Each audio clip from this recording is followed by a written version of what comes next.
Les événements récents au Venezuela ne sont pas un accident, ils ne sont pas une erreur, ils ne sont pas une dérive, ils sont une déclaration. Nous sommes entrés dans une ère où la loi du plus fort ne se cache plus, elle ne se justifie plus, elle ne s'explique plus, elle s'impose. La domination américaine est désormais ouverte.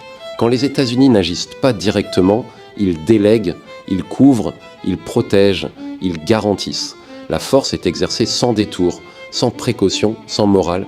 Israël agit dans ce cadre, militairement, territorialement, stratégiquement, avec un soutien total. Il n'y a plus de discours, il n'y a plus d'excuses, il y a l'acte.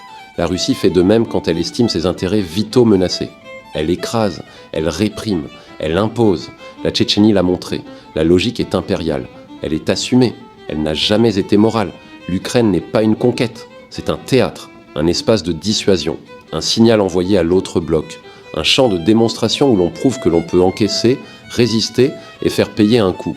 La population en paie le prix. La Chine agit autrement, sans bombes, sans invasion extérieure, mais par un contrôle total, administratif, technologique, culturel. Une domination lente, silencieuse, profonde. Une violence sans explosion, mais sans échappatoire.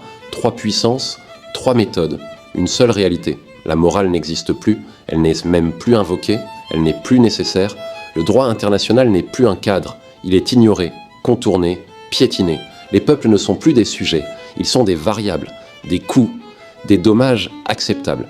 Le Venezuela n'est pas un cas, il est un message. Le monde n'est plus gouverné par des règles, il est gouverné par la force, la peur et la capacité à imposer sa volonté. Ce n'est pas un basculement, c'est une clarification. Et désormais, plus personne ne pourra prétendre ne pas avoir compris.